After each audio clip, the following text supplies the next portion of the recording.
All right, we had somebody drop last minute, so AV, give me the neuroscience of Angry Birds and the Kia D. Hey everybody, I'm Sam. I've spent my career in the video games industry. I used to work on Star Wars games. I used to run a game team at Microsoft. I've built and sold a few companies, unleashing the neuroscience of video games on unsuspecting audiences. I'm very passionate about the neuroscience of video games. In the video games industry, we have distilled over the last 30 years the neurochemical recipe for changing behavior, driving engagement, driving learning among any audience, and we have tested it on 3 billion unwitting test subjects. We have figured out how to achieve the right balance of reward and frustration, challenge and skill to maximize the release of neurochemicals in the brain like dopamine to maximize learning. Example, Angry Birds. How many of you have played Angry Birds? Good. How many of you haven't played Angry Birds? It's 2024. What's wrong with you? Go home. Play Angry Birds. That's your homework. Why is Angry Birds so addictive? Why are people still playing this today? They were playing it on the airplane here from Chicago.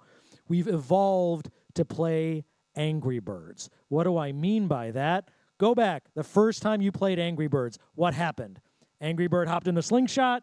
You aimed it at the Tower of Pigs. You aimed, you fired. And what happened the first time you played Angry Birds? What happened? Yeah, you missed. You missed. And the piggies laughed at you. Why? Why? It made you frustrated. I'm going to get those piggies.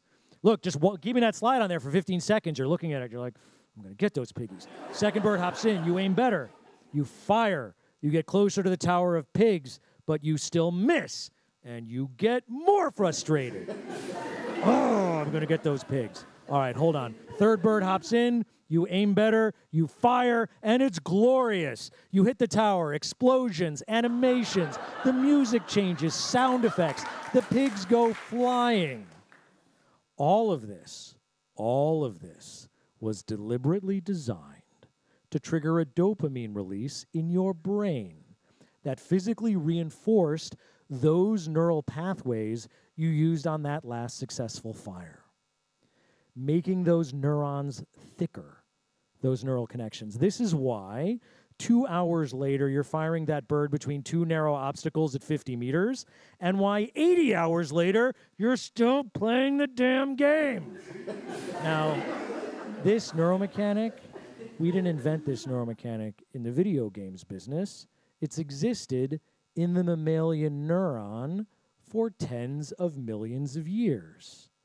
This is actually how our ancestors learned how to throw a spear. Throw, miss, anger, frustration, hit, dopamine. All right, whatever the neural connections were that we used on that last successful throw, let's make those thicker. We're going to want to use those again.